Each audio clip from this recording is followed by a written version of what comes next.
vida, Tomás. Entonces vamos a seguir en el aspecto del segundo nivel, de cómo se van relacionando los niveles que les había comentado. Primero repito, es la parte de la herencia, la parte de la biología. El segundo nivel es básicamente el estilo de crianza, si estuvo ausente o no estuvo ausente la familia.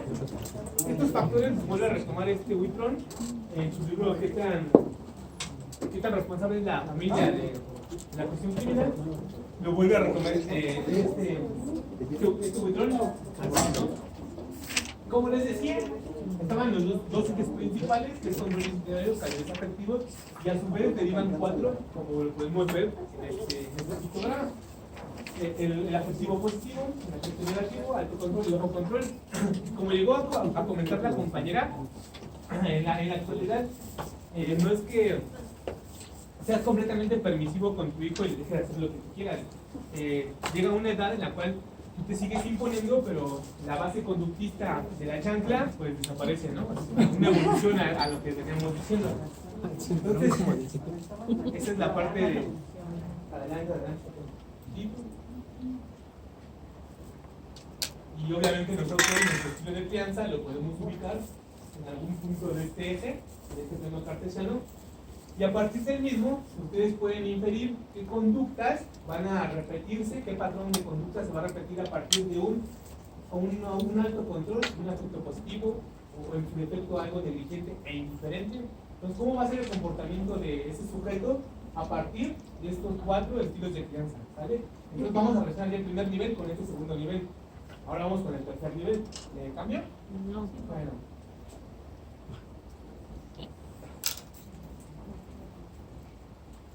Otro compañero.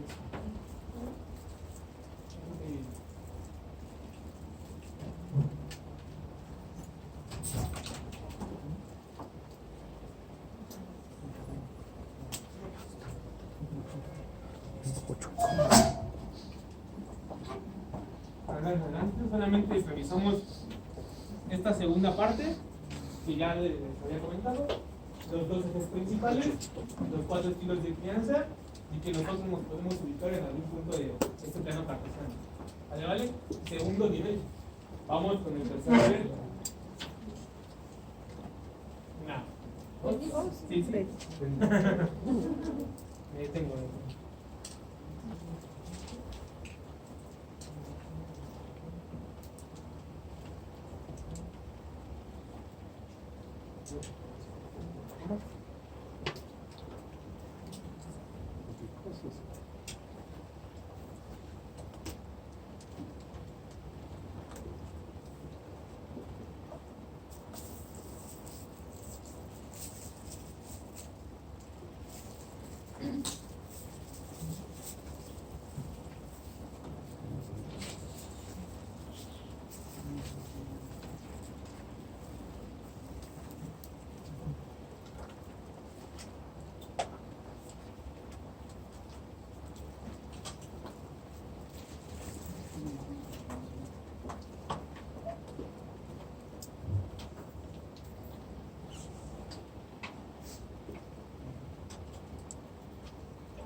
Es, por así decirlo, la indiferencia, cuando le prestas atención al aspecto.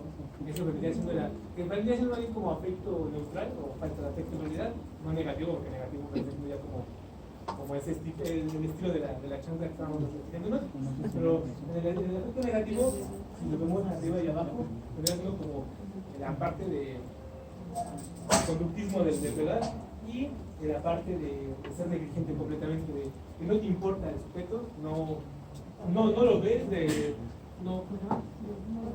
no está, falta de atención. ¿Vale? Entonces ahí podremos encontrar esas 2 conductas en el aspecto negativo, tanto una coerción, como estamos hablando, como la falta de atención directamente del sujeto. ¿Vale?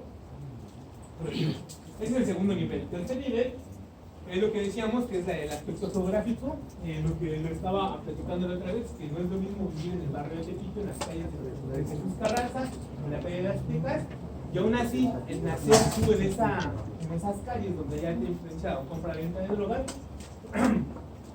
En algún local de esas calles, alguna familia está dedicada netamente al comercio legal.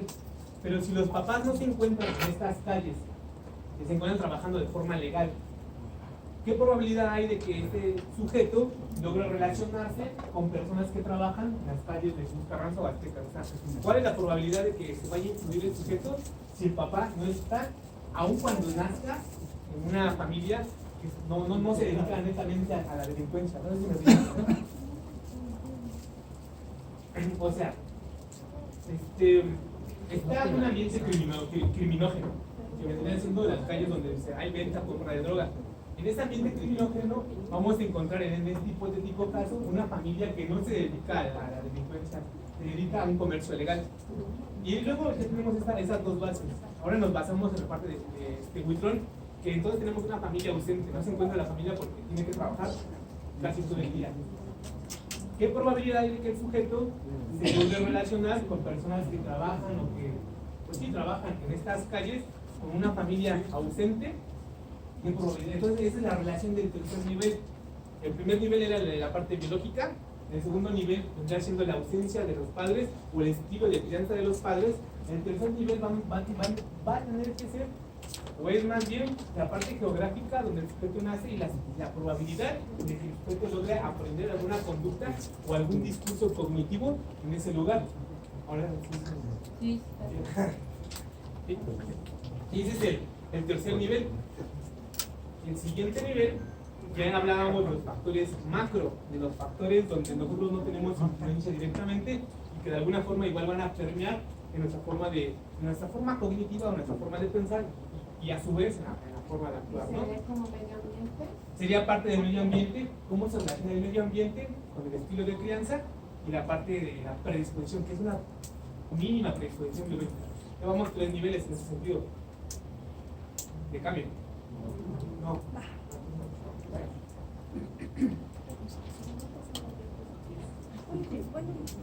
Y pues sí, aquí tenemos pues, una vecindad clásica de Tepito. ¿Qué probabilidad hay de que pues, puedas interactuar con ciertas influencias en este lugar? Porque no es lo mismo nacer ahí que nacer en Mesa, o nacer en Chalco, o nacer en distintas situaciones. Es la combinación de factores, ¿se dan cuenta? Se están combinando el estilo de crianza con el medio social, con la predisposición biológica y nos falta el cuarto nivel, ¿vale?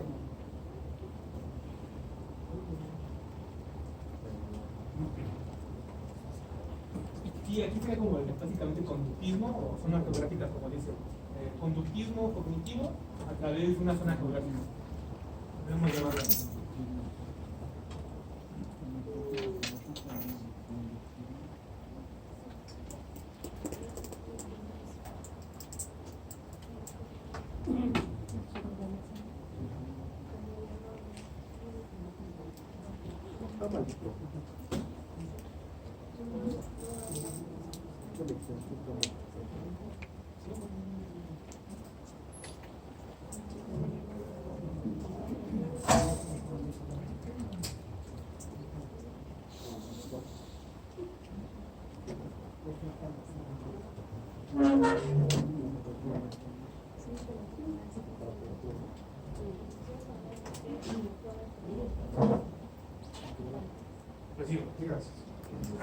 En el cuarto nivel, que es lo que decía, pues vamos a ver parte de geopolítica, que es la geopolítica, sistemas económicos, y cómo nosotros caemos en este 71% de la población, y cómo el 0,7% de la población, esta es una estadística reciente, y cómo el 0,7% ni siquiera es el 1%, mantiene el 45% de la riqueza total del mundo, y el otro 45%, y el otro 55% tiene, perdón, el otro 99% de la población tiene el otro 55% de la riqueza a nivel mundial.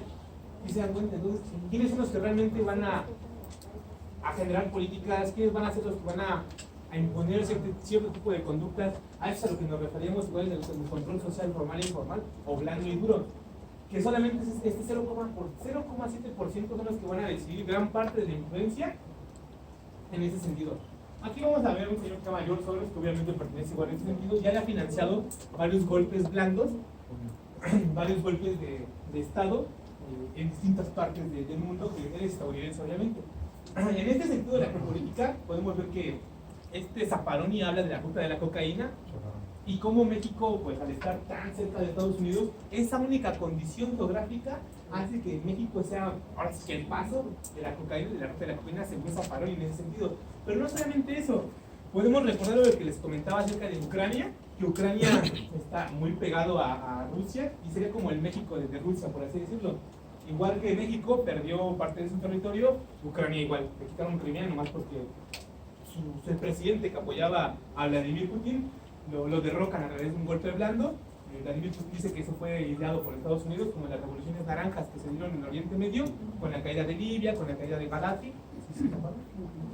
Pues lo mismo en este sentido. Entonces, a este nivel se refiere con que cómo van a involucrarse a nivel criminológico estos 4 niveles. El biológico con una predisposición orgánica de herencia. En el segundo va a ser la interacción que tú tienes de esa herencia con tus estilos de crianza parentales. Posteriormente va a ser la geografía en la cual te vas involucrando y se están relacionando los 3 al mismo tiempo. Y por último, el 4º nivel, que vendría siendo igual se va relacionando qué delitos son más propicios a nivel geopolítico en Estados Unidos que en México, ¿no? Qué delitos son más propicios en ciertas localidades del mundo que en otras. Y el ejemplo más factible que tenemos en México es la ruta de la cocaína, que ha dejado mucho la parte de la legalización de las drogas en ese sentido. Seguimos en el mismo punto del 4º nivel, y aquí podemos ver el Consejo de Seguridad de las Naciones Unidas. Aquí los miembros permanentes son 5. China se agrega después de la Guerra Fría, porque no fue inmediatamente, si mal no recuerdo, pero los predecesores tenían estos 4, los que ganaron la Segunda Guerra Mundial básicamente, y después agrega China ya después de que hubo un impulso. Seguimos en el 4º nivel, cómo se van relacionando y cómo se van generando políticas públicas en función de los intereses particulares económicos de cada país. Hablamos de sistemas económicos actuales. En la actualidad ningún país maneja un sistema completamente ni socialista ni capitalista. Todos los países del mundo manejan un sistema económico mixto. Cuando nos basamos en esto, quiere decir que el sistema capitalista se basa en un nacionalismo. No, me equivoqué. El socialista se basa en un nacionalismo en el cual los mercados no tienen injerencia, no pueden meterse. Y China es socialista porque ya tiene mucha apertura al mundo económico. Y un sistema capitalista al 100% es donde el Estado no tiene injerencia en los mercados, y el mercado pues simplemente es como el neoliberalismo. Entonces son los bloques no radicales, y el sistema económico mixto es lo que tenemos actualmente en todo el mundo, donde podemos ver países nacionalistas pero con un corte económico más socialista. Por ejemplo, Estados Unidos. Estados Unidos, el actual presidente que tiene es muy nacionalista. Si lo viéramos de los años para atrás, dirían, es socialista porque es nacionalista y quiere proteger a sus intereses. Solamente se basa en su mercado. Pero entonces, sí, no sé si se dan cuenta, en ese sentido, cómo Trump es capitalista, pero es nacionalista. Se han resquiversado en estos modelos o los conceptos en ese sentido. Putin es nacionalista, Xi Jinping, el de China, también es nacionalista. México, nuestro Platoni, ¿es nacionalista o no es nacionalista? ¿O es más neoliberal? ¿Cómo lo catalogaríamos? Payaso, sí, pero en el aspecto económico, su política económica va más en torno a una parte nacionalista, o va más al libre mercado de ustedes, ¿cómo lo ven? A eso es a lo que me refería. Igual con Trump. Trump es muy nacionalista, pero defiende los intereses millonarios de Vladimir Putin. Con Rusia también se volvió. Entonces, si se dan cuenta, cambió como el giro del barco. Cuando antes, con todavía Barack Obama, eran muy neoliberales y era la apertura del mercado en todos sentidos, y no había un nacionalismo tan exacerbado, pero llega Vladimir Putin, Xi Jinping, Trump, y el mundo, poco a poco, el Brexit, el Reino Unido también obedece al mismo sentido, que se separa del Reino Unido para generar un nacionalismo en el sentido de bueno, esta sería la parte del 4º nivel que se va relacionando con la criminología, ya repito, de la herencia, el estilo de crianza, la geografía en la que te encuentras y la parte macro de la sociedad. ¿Vale? Y con esto terminamos las cuatro formas en que se relacionan los niveles. Después ya acabamos esa parte, ahora vamos a empezar con psicología criminal. En la psicología se estudia desde la parte de la conducta, la parte cognitiva y la parte afectiva. La parte de la conducta es la parte que se puede observar, obviamente la parte objetiva, que está sujeta a interpretación del investigador o de quien está observando. La parte cognitiva se encuentra en la corteza cerebral, recordando que tenemos la corteza cerebral, dos parietales, dos temporales y un occipital. La parte cognitiva se basa completamente en la parte de la corteza, en las ideas. Y la parte afectiva se encuentra ¿cuál sería la diferencia entre emoción y sentimiento? ¿De aquí quién estudió psicología? ¿Que nos puede apoyar con eso? ¿O que recuerden sus clases? ¿Cuál sería la diferencia entre una emoción y un sentimiento desde el aspecto desde el enfoque, de la psicología? ¿No hay idea? La emoción es más corta, es una reacción frente a un estímulo y es más corta. Exacto. Y el sentimiento puede involucrar diferentes tipos de emociones y es más largo el tiempo de duración. Así es. La emoción es una reacción ante un estímulo. La emoción es, por ejemplo, se cae algo y todos van a sorprenderse en ese sentido. Esa es la emoción. Y la interpretación de las emociones ese sentido instintivo vendría siendo los sentimientos. ¿Vale? Ahorita les voy a dar otra definición en ese sentido. Aquí está este señor que se llama... Bueno, de este lado tenemos a Antonio Damasio y en este tenemos a Paul Ekman. El doctor Paul Ekman descubrió que había 6 emociones básicas, 7 se le agregó una más, del ser humano.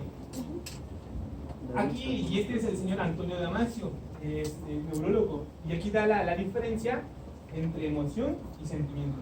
La emoción son conjuntos de respuestas químicas, mecanismos para adaptarnos ante un estímulo, ante un estímulo cualquiera. Y el sentimiento, ahí lo explica mejor, es una idea del estado del cuerpo, de la conciencia sobre el estado de sus emociones. Si se da a entender, las emociones son 6, 7, decía: felicidad, asco, enojo, desdén, tristeza, sorpresa y miedo. Son 7 emociones básicas. Y esa es la emoción física, química, inmediata, en la cual tú no eres completamente consciente en este sentido. Repito, un estímulo, se rompe algo y la mayoría va a tener una expresión de sorpresa en su rostro, se va a sorprender ante un estímulo cualquiera. Y ya la interpretación de esa emoción vendría siendo lo que llaman sentimiento. ¿Cómo te sentiste cuando se cayó eso? La emoción que sentiste fue sorpresa. ¿Cómo te sientes? La verbalización, la parte cognitiva, ya viene siendo el sentimiento. Y pues aquí tenemos a Antonio Damasio, que a Paul Ekman. Él es el que descubrió las 7 emociones básicas del ser humano y hizo sus experimentos de esa forma. Generaba un estímulo y veía cuál es la respuesta fisiológica de su cara, y entonces descubrió que todas las personas en el mundo donde él las fue a investigar tenían las mismas reacciones faciales ante estímulos determinados. El ejemplo era el miedo, la sorpresa, y todos tenían la misma reacción fisiológica a nivel cara. ¿Sale? Esa sería como la diferencia en el aspecto de la psicología criminológica. Vamos a empezar por partes, obviamente no podemos avanzar de lleno, vamos poco a poquito, y esto sería la... Sí. ¿Me espero tantito? Sí. No, una emoción. Es una emoción. Es miedo.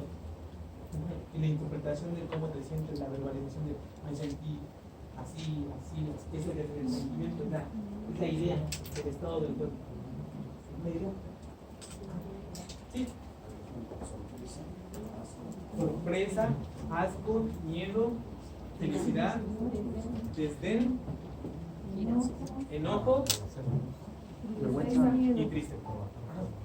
Miedo, son 7 exactamente. Posteriormente hubo un estudio en Reino Unido, que decía que no eran 6 ni 7 emociones, sino solamente eran 4, pero pues igual está sujeto a más investigaciones. Y esto lo voy a poner bueno, sigue en la siguiente diapositiva, ahorita que terminen. Revisamos esa investigación, es igual solo una diapositiva, que hace referencia a la parte de la psicología criminal. Ya revisamos.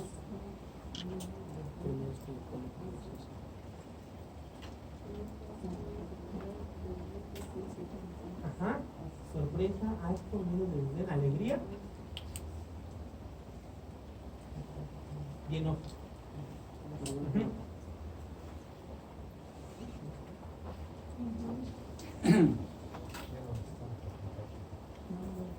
¿Vale?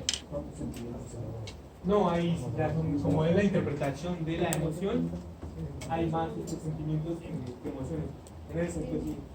Hay una gama gigante de sentimientos porque es la interpretación de cómo te sientes. Y en el aspecto interpretativo, pues cada quien va a interpretarlo a su manera, ¿no? Mismo estímulo y cada quien va a definirlo de forma distinta, aunque con las mismas características. ¿Vale?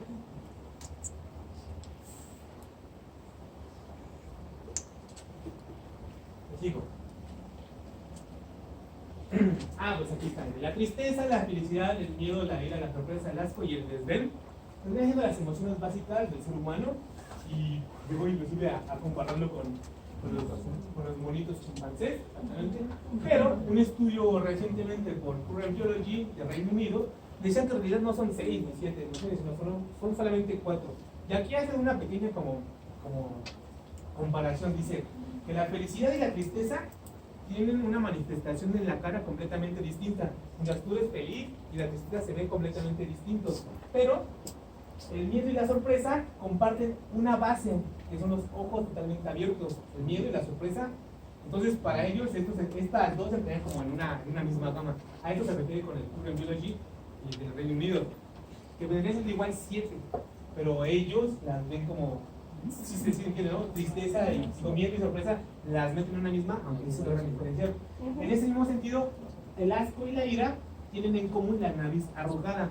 Entonces, a interpretación de estos investigadores, es que se comparten la misma base, el asco y la ira, pero nosotros, o al menos yo me sigo quedando con lo que dijo Paul Ekman, que son las 7 emociones básicas del ser humano, y eso me ayuda también en ese sentido, en la vida académica y en la vida cotidiana. ¿Vale? Pueden identificar aquí ustedes, y aquí también, ¿qué emoción es esta? Desprecio. Sorpresa o asco, ¿no? Porque tiene la nariz arrugada. Es lo que decía exactamente aquí, ¿no? La felicidad es muy loable, exactamente. El fruncir el ceño y apretar los labios también es un poco visible, ¿no? Y aquí lo podemos, esta sí es sorpresa, y se va a identificar, ¿no? Desdén. El chango. Ese también es desdén. Mira, este parece más bien asco y ese parece más bien desdén. ¿Sí logran ver la diferencia? No. Son muy iguales, ¿no? ¿Está su cara o Este y esta. ¿En serio? Y la nariz arruga y le como los personas? El asco es como cuando ves algo asqueroso. El desdén es sentirte superior a otra persona. Eso es lo que significa la palabra desdén. Todas las emociones, según Paul Ekman, son simétricas. Todas tienen que ser completamente simétricas. Pero, según Paul Ekman de nuevo, la única emoción que no es simétrica en la cara es el desdén. Esta solamente va a ser la mitad que te sientes superior y va a ser la mitad. En este caso, pues aquí lo podemos ver. Pero este es a lo que me parece que parece más asco porque es como repulsión. Y este es más bien como un sentimiento de superioridad, como de jeje, soy mejor que tú. No sé cómo lo ven. Aparte de interpretación, sujeto de interpretación, perdón. Pues bueno, esa era la parte de las emociones y de los sentimientos en relación a la psicología criminal, ¿vale? Bueno, en este mismo sentido, aquí en la parte de la conducta, vimos que estaba en la parte objetiva, que está sobre la interpretación del investigador, Y para medir este tipo de cuestiones, tanto la parte conductual como la afectiva, se han creado pruebas psicométricas mismas que están sujetas a interpretación, a la redundancia. De nueva cuenta no vamos a hacer como énfasis en ninguna de estas pruebas, simplemente es un pequeño cuadro que hace referencia a algunas pruebas que área mide, qué escolaridad tendría y el tiempo estimado. En realidad es algo muy que nomás así como para que lo revisen, en el sentido de que esto también entra dentro de la psicología criminal, no nada más porque la mayoría de inteligencia, personalidad, comportamiento o cuestiones más subjetivas. También es más complicado ver cuestiones más subjetivas como el odio, cómo vas a medir no hay un odiómetro, por ejemplo. Se crean pruebas proyectivas en función a lo que quieres medir, y la misma prueba está sujeta a interpretación, que es a lo que le refería Mario Bunger, con lo de ciencia y filosofía, sujeta a interpretación y a la epistemología de la misma. ¿Vale? Bueno, eso fue parte de la psicología criminológica, porque créanme, si recuerdan, conmigo revisamos la parte del modelo tradicional, del modelo social y antecedentes del modelo tradicional. Nos faltó revisar el tercer enfoque crítico del cuarto enfoque criminológico, que vamos a revisar en estas diapositivas. Pero para llegar a ellos, pues vamos a tener que abordar tantito más atrás. Aquí vamos a hablar de los factores sociales que ya habíamos explicado anteriormente en la economía. Igual, el tratado entre México, Estados Unidos y Canadá. Un ejemplo de esto es cuando Trump le dijo a México que si no firmaba, si no detenía el paso de los migrantes, iba a aumentar los aranceles, ¿no? A un tanto por ciento. Pues ahí tenemos un ejemplo de cómo los inmigrantes van a generar una víctima, van a generar victimarios, en ese sentido, por factores económicos que vienen desde hasta arriba, ¿no? Que vienen por imposición de Trump. Pues ya aquí lo estamos viendo. Aquí tenemos de nueva cuenta los grupos sociales, qué personas pertenecen a la clase alta, clase media alta, clase baja, más de 100,000 pesos, creo que era mensual, menos de 4,000 pesos mensuales, baja. Entonces, ¿en dónde en qué parte nos encontramos nosotros para determinar ciertas circunstancias? ¿Explico? Aquí igual fue la familia, estilos de crianza, ya lo revisamos más o menos a profundidad, pues podemos ver. Bueno, igual, sujeto de interpretación, la misma imagen, ¿no? Que decir, no, aquí está haciendo autoritario, no, le estás viendo bien. Bueno, es la imagen, ¿no? Que traté de hacer énfasis en relación al estilo de crianza. Y por último, la zona geográfica, esto es México también, como está atrás una zona de pobreza y adelante una de opulencia. Son factores sociales que van a involucrarse en el aspecto de la criminología. Entonces llevamos la parte de la psicología, la parte de los factores sociales, como los niveles de interpretación de crimen, criminalidad. Ya vimos victimología. Entonces, vamos, yo creo que vamos bien. Vamos un poco rápido porque sí, no tenemos mucho. Vamos a los tipos de control social o el control social de nueva cuenta. Edward R. Ross, que fue el pionero en utilizar esta terminología de control social, pero Travis Hirschi fue quien exacerbó o mejoró, por así decirlo, la teoría de control social. De hecho, él no la llamó como teoría de control social, él la llamó como la teoría de los vínculos sociales, causa de la delincuencia. Él explica, él es Hirschi, y él es. No, miento. De Ross. Me voy a quién era aquí. Por tiempo el de arriba es Ross, ¿no? Él es Ross y él es Hirschi. Ajá. Bueno, él explicaba, Hirschi, que por medio de los lazos, de la vinculación, llegamos al mismo punto del aprendizaje, si se dan cuenta. La parte cognitiva, que se aprende la parte de las ideas, y la parte conductual, que siguen aprendiendo en ese sentido. Por medio de lazos, vínculos o aprendizaje, las personas y instituciones se van relacionando. Por implicación, porque van a intervenir. Están inmersos en actividades convencionales, porque igual están participando más bien en actividades convencionales. Estas son las, según él, el lazo se debilita o se establece por estos 4 principios, ¿vale? Ya sea porque tú te implicas, porque tú participas en las actividades, o porque simplemente crees en un valor moral y que eso va a funcionar. En ese sentido serían las 4 razones del por qué se va debilitando la teoría de los vínculos sociales de Kirchner. Y desde nueva cuenta vamos a encontrar los tipos de control formal e informal, como las acciones policiales, represalia, la religión, medios de comunicación. Bueno, aquí nomás quizás le agregamos la parte de Kirchner en la teoría de los vínculos sociales y cómo se van a ir reforzando o se van a ir desquebrajando a partir de esos cuatro temas, puntos que maneja Kirchner.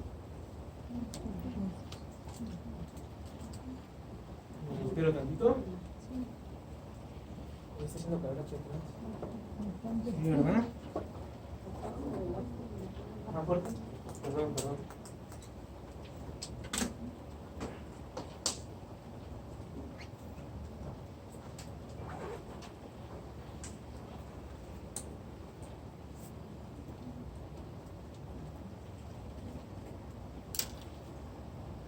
Muy bien. Igualmente, en un libro de psicología criminal, Kurt Bartol y Annie Bartol escribieron 3 tipos de perspectivas. Ya después esto sigue otro video, y del mismo video otra actividad. Hablaba que estos autores, que hay una, en criminología, hay una perspectiva de conformidad, una perspectiva de no conformidad y una perspectiva de aprendizaje o neutral. La de conformidad dice, o así lo interpretaron ellos, ya revisamos nosotros la teoría de Merton, decía que básicamente el ser humano es bueno, pero está influenciado por valores y actitudes. En la perspectiva de no conformidad, el ser humano nace siendo malvado, y en la perspectiva de aprendizaje está sujeto sale el sujeto neutral, y de acuerdo a las condiciones en las que el sujeto se encuentra, va a ser como se va a desenvolver. Esto, como vemos, ya está, unas partes están desfasadas, como lo hemos venido revisando, la parte de la perspectiva de conformidad y la perspectiva de no conformidad. Con lo que nos podemos crear es más bien con la perspectiva de aprendizaje, como lo estuvimos revisando, los 4 niveles de cómo se van relacionando: de la herencia, de la familia, de la ortografía y la parte macro. Y entonces ya más bien nos quedaríamos con la teoría de contactos diferenciales de Sutherland, la teoría de aprendizaje social de Bandura. Sería una parte cognitiva, por llamarlo de alguna forma. ¿Sale? Y el siguiente, y es un video en el cual vamos a prestar un poquito de atención en ese sentido. Y al finalizar el video, de nueva cuenta. Bueno, a mí se me ocurrió que yo no digo, faltó una persona, ahí por ejemplo, o sea, Maquiavelo decía que el hombre era malo por naturaleza, a menos que se le precise hacer un bien, como lo que decía Tomás Hobbes. O sea, yo cedo algo para que yo cambie algo, es lo que decía Nicolás Maquiavelo, ¿no? Pero que todos nacemos humanos, a menos que se te precise hacer un bien, o pedir algo. Muy bien. ¿Alguien? ¿Compañero? Sí, yo creo que otro punto importante que marca justamente el video, si nos damos cuenta, la secuencia que lleva precisamente habla de un control social, ¿no? Un control social a escala del mundo, ¿no? Porque nos habla siempre de una oposición hacia otra, pero de poderes. O sea, te das cuenta cómo comienza cuando habla de la monarquía, habla de la iglesia, ¿no? Y también hace referencia a quien lo está describiendo, obviamente también hay que tomar en cuenta que él está aportando también un punto de vista, ¿no? Entonces, esta cuestión que tiene de la dualidad social, de decir, por ejemplo, la iglesia, ¿no? La iglesia cómo ayudaba a que las monarquías persistieran en un punto, en un lugar donde era incuestionable, ¿no? Y entonces surge la otra parte. Pero la otra parte que reprocha y que ya no quiere y que no está a favor de la monarquía, obviamente es a la que después hay que ver cómo catalogar ese desorden, ¿no? Entonces, por eso siguen siendo las reglas muy duras del control social. Si te das cuenta también, lo que estaba observando es que posteriormente en el video, cuando está hablando de la invasión de Europa a América, hace lo mismo. O sea, quien invade, por ejemplo, es Europa, ¿no? Sí. Y entonces vuelve a haber otra dualidad de poder, y en esa dualidad de poder hay que describir, por ejemplo, quién es el malo y quién es el bueno.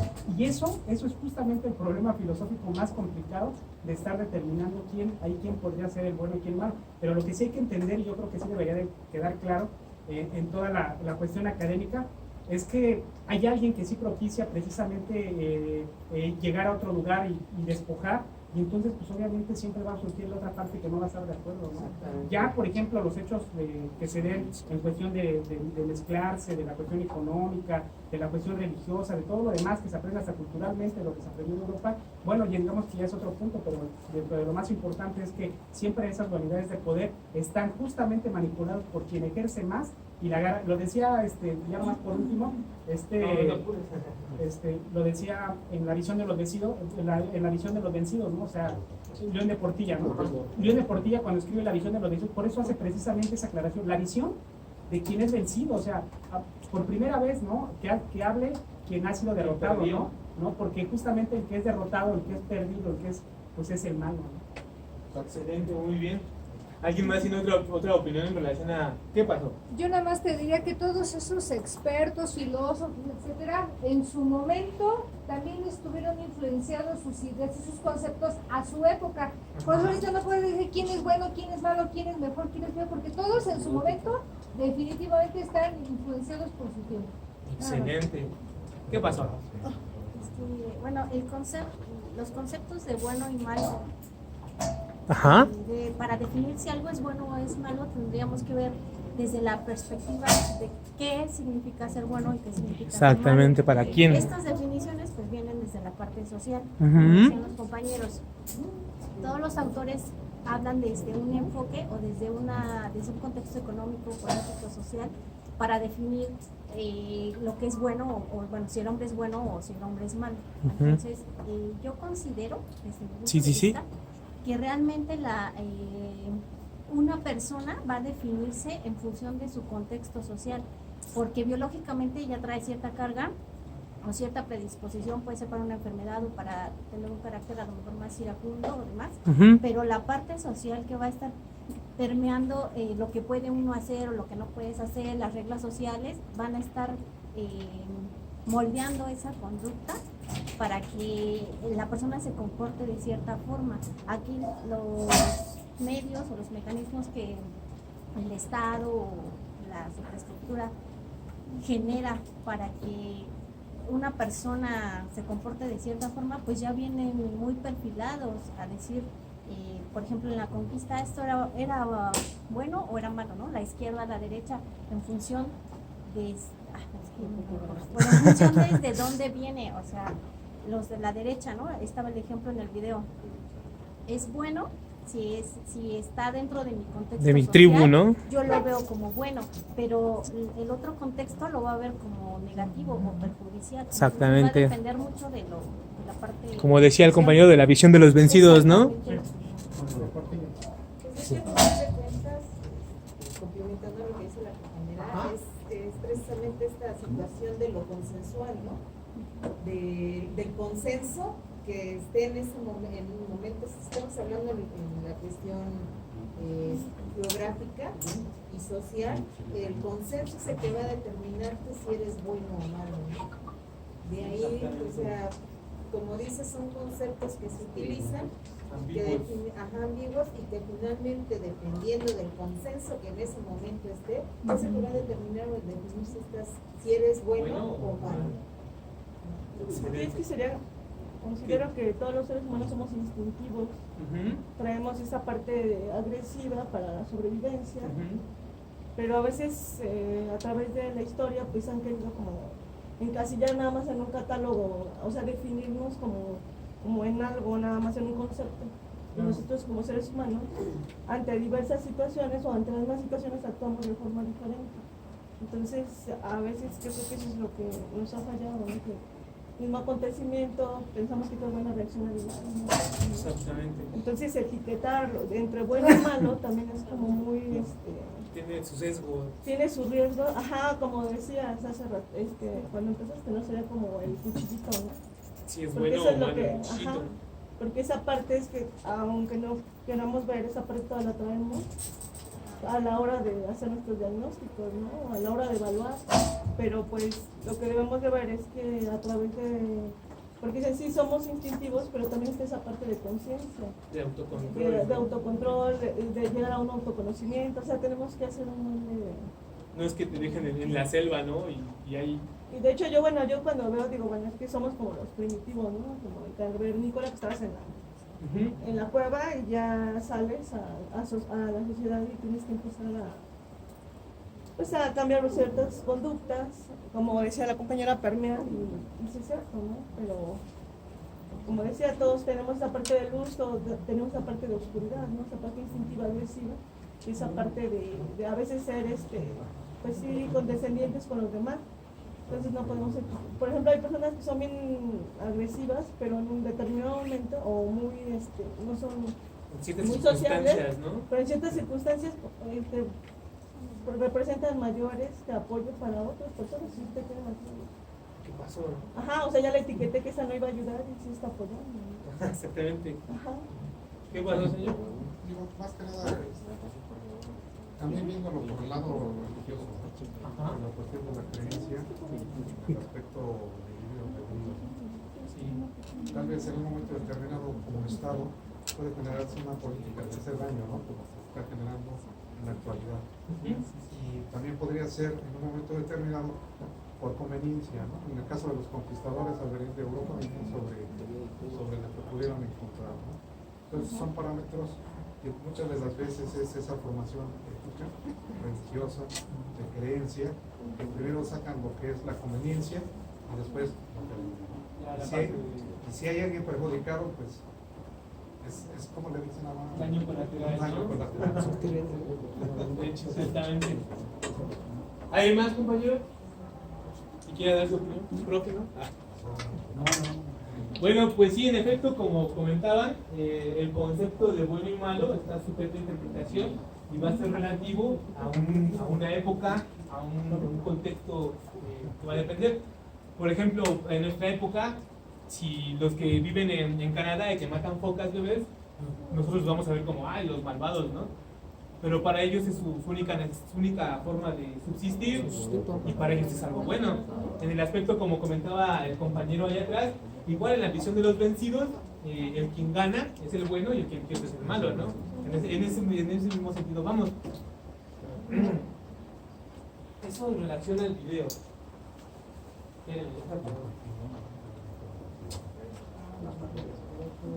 Posteriormente, ya vamos a retomar.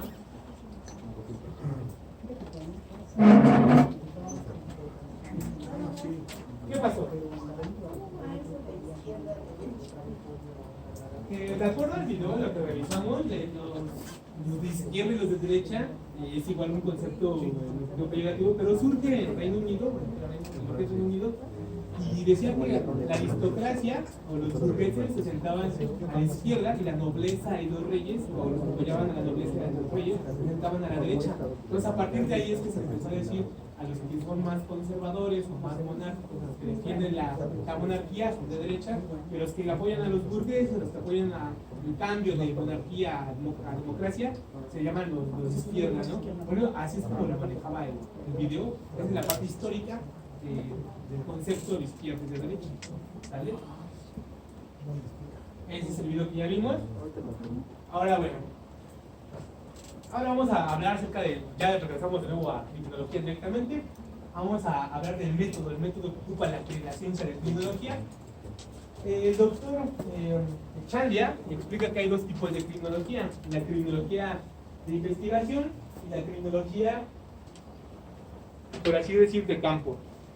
La primera se basa más bien en un aspecto teórico, en un aspecto de investigación, en el cual solamente va a ser una investigación bibliográfica, va a realizar todas las teorías habidas por haber y va a dar una conclusión el criminólogo.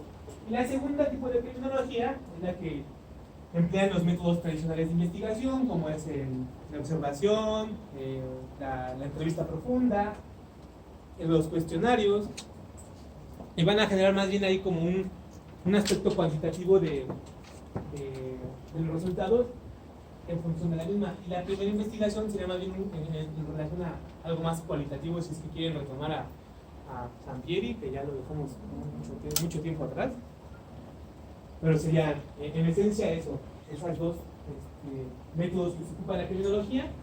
Quizás como un dato a tomar es que el doctor Alfonso Echardia era, creo que de Colombia, y muere cuando se encuentra resguardado en la Suprema Corte de Justicia de ahí. Le pide a los militares que cesen el fuego y pues no le hacen caso y terminan matando a un montón de civiles. Eran los de las FARC, creo. Sí, no, los FARC. los colombianos, sí eran las FARC, ¿verdad? Sí. Entonces sí fue cuando las FARC llegan y balacea a la sede, y pues ahí muere de ellos, el doctor Alfonso Reyes Echandia, quien definió, por así decirlo, esos dos métodos que para mí fueron como los más generales, llamándolos. ¿Sale? Entonces son dos métodos, este señor, el de investigación bibliográfica y el de investigación de campo.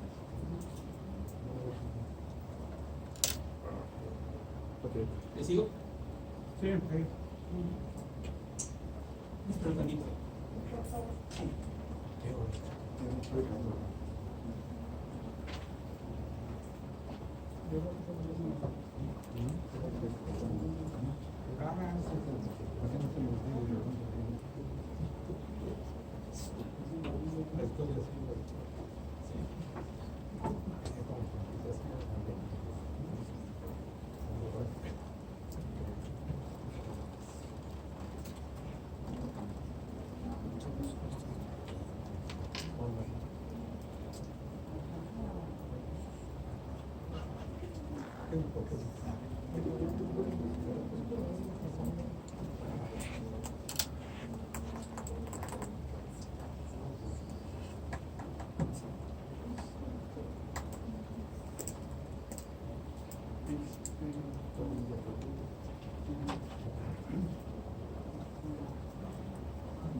Sí, por la.